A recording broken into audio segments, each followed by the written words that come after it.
Nagpapag yung aking nagpapag yung aking salamin.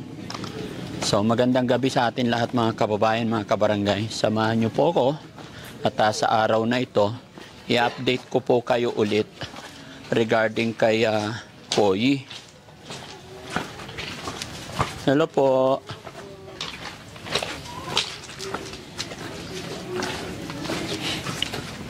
Ay, mga kababayan, mga kabarangay, magandang hapon pong muli sa inyo.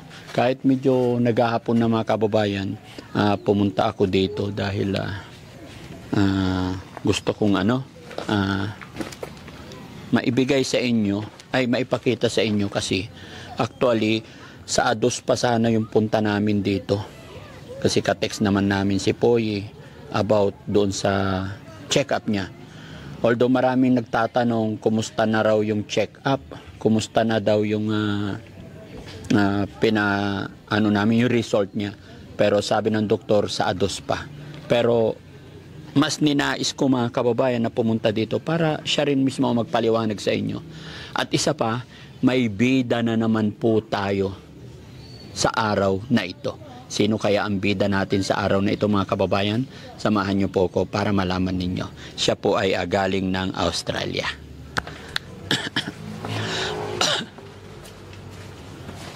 Tao po. Hi, Poyi. Hello po, kayo po pala. Ano bang? Oh, kumusta ka na? Ito po, okay naman pala. Oh, pasensya ka na, gabi na kami nagpunta. Medyo hapon na. Okay lang? Okay na ba makausap ka? Okay lang. Po ka? Yan mga kababayan. Walang ilaw dito? Wala po. Wala. Wala lang po. So, Poyi, kaya ako nagpunta dito dahil marami nagtatanong about sa result, no? Mga kababayan natin. Pero syempre, bago ang lahat kasi medyo may nabosin. Okay na pa kabi. Yan. Isa pa. Ayan. Okay. Regarding dun sa check-up mo, nagtatanong yung iba kung ano na ang result. Mga kababayan, paano nga ba? Sige, explain mo. Ano po, bali yung resulta po, hindi pa po namin nakukuha, Daddy Frankie. Kasi po, wala pa pong time, medyo busy pa po. Kaya hindi ko pa po nakukuha yung resulta. Pero chinat po ako ni Doc, sabi niya po sa September 2 daw po ang pagbalik ko doon. Sa Region 1 po. Yes po mga kababayan. Ganito po yun. Ang result kasi nung pinagawa namin is Sunday sana. Pero hindi pa namin kinuha kasi ang gusto namin mangyari, kukunin man namin ngayon pero wala pa yung doktor na magbabasa. Kaya isasabay na lang namin sa September 2 dahil yun yung dating ng doktor na babasa kasi manggagaling pa daw sa Maynila. At saka isa pa ang pinaka-reason po kung bakit kami nandito kahit gabi na idinaan namin kasi ito may nag-message, no? May nakapanood ng video natin nung una, naawa sila sa kalagayan mo, lalong-lalo na nung nakita nilang sitwasyon ng nanay mo tsaka ikaw. So sabi niya sa akin, Daddy Frankie, nagpadala ako ng 15,000, 5K para kay Loie, 5K para kay Poyi, 5K para sa 61 years old na mag-asawa na iniwan ng asawa. Tulong po ay galing kay Ma'am Aussie of Australia, care of Lorna Alaay. Kaya kahit gabi na mga kababayan, minabuti pa rin ng team na magpunta dito.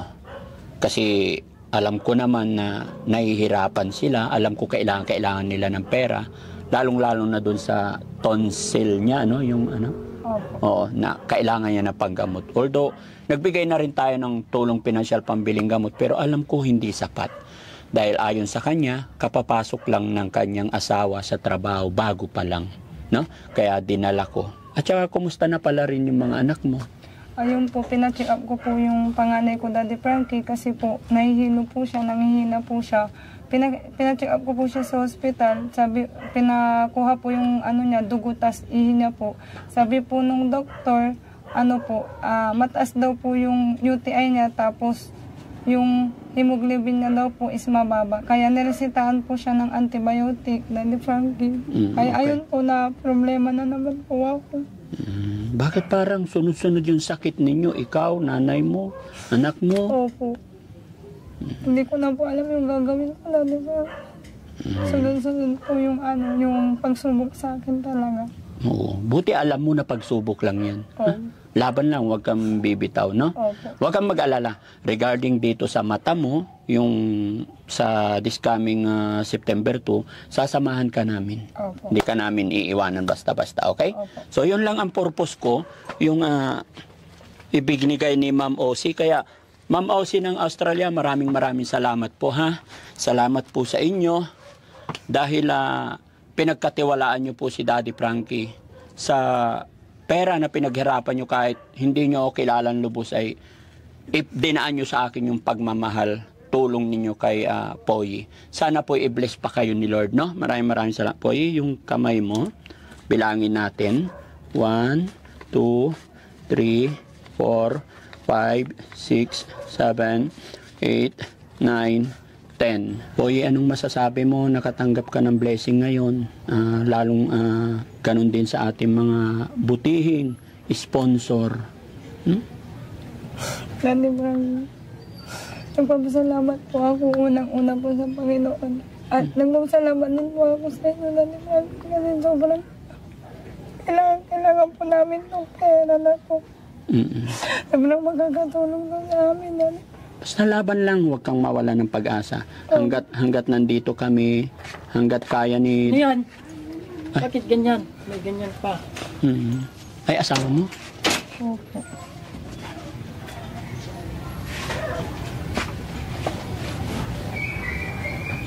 Tigilan nyo na yan. Kakauwi ko galing trabaho, ganyan pa madadaknan ko.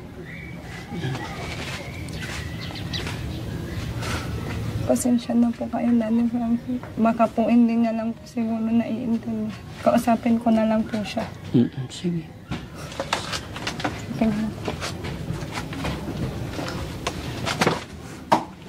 Huwag naman ganyan. Uwi mo na sila. Tumutulong lang sila. Uwi mo na sila. Tumutulong lang sila sa atin. Walang masama sa ginagawa nila. Walang masama. May hawak pa ng kamay. Tumutulong lang sila sa akin. Walang masama sa ginawa nila.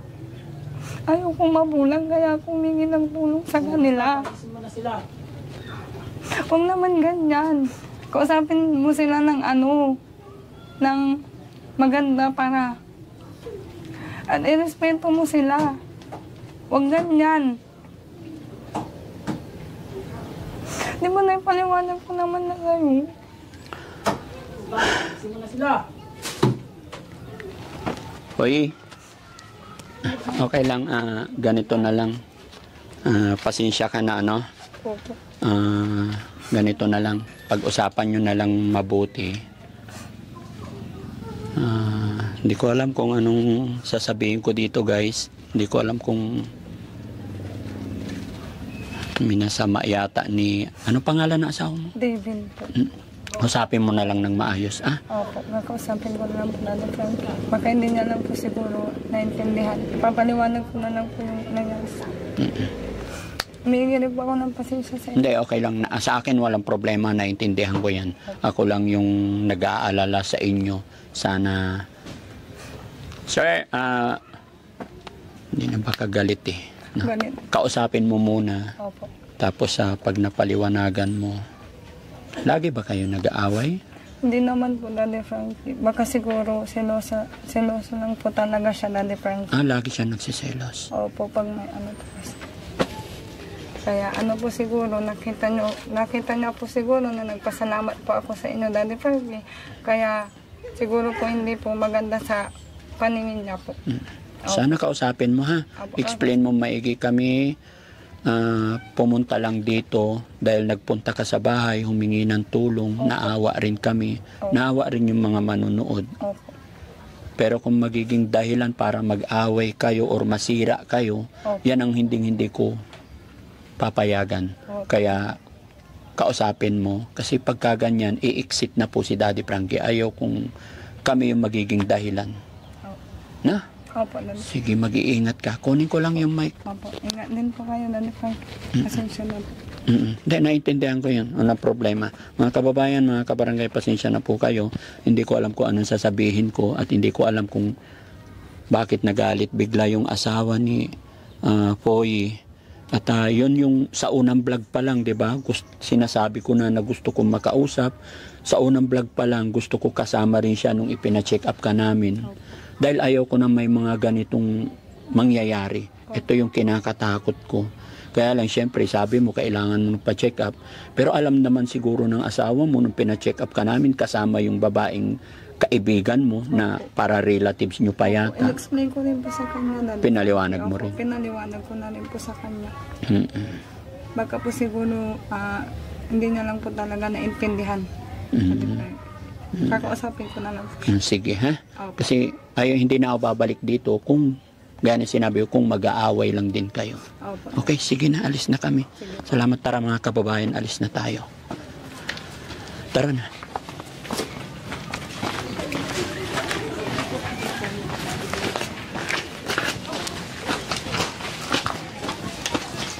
Sarado mo na. Abante na tayo. Ayan. Yun mga kababayan, mga kabarangay. No? Nagulat lang ako sa pangyayari. Hindi nyo ba nakita na dumating na yung asawa niya? Biglang sumulpot? Ha? Biglang sumulpot po. Hindi ko rin alam na mga kababayan. Ay, hindi ko alam to na kinabahan ako. Yun bang tutulong tayo pero minasama? Hindi ko rin naman alam na seloso yung asawa. Kung alam ko lang mga kababayan, mga kabarangay, na yung asawa ay seloso, hindi na ako nagpahawak. Siyempre di ba, halos karamihan naman na binablog natin pagka naging emosyonal at nagpapasalamat, humahawak sila ng kamay. Sa akin wala akong isip na mga ganun eh. Pero nagulat lang ako na biglang nakita niya siguro na nakalapit yung asawa niya. Ay, kinabahan ako doon guys, kinabahan ako. Pero comment nyo dyan mga kababayan, para sa akin stop na yung pagtulong sa kanila. Doon nakakaawa si Poy kasi sa sitwasyon at kalagayan po ni Poy, lalong-lalo na doon sa nanay-tatay niya. Kaya po kahit medyo hapon na, pumunta kami dito para ibigay yung bigay ni Ma'am OC ng Australia. Pero nagulat ako sa reaksyon pinakita ng asawa. No? Akala ko makakausap ko na kasi yung unang upload, unang meet namin ni Poy, sabi ko dapat makasama ang asawa. Pero galit, biglang dumating, galing sa trabaho yun. No? Binagsak niya yung bag eh. Pero sa akin okay lang mga kababayan, nagulat lang ako. First time nangyari sa akin to na sabi ni seloso daw talaga. Huh? Sige, so ayan mga kababayan, maraming salamat. Pasensya na po kayo. God bless po.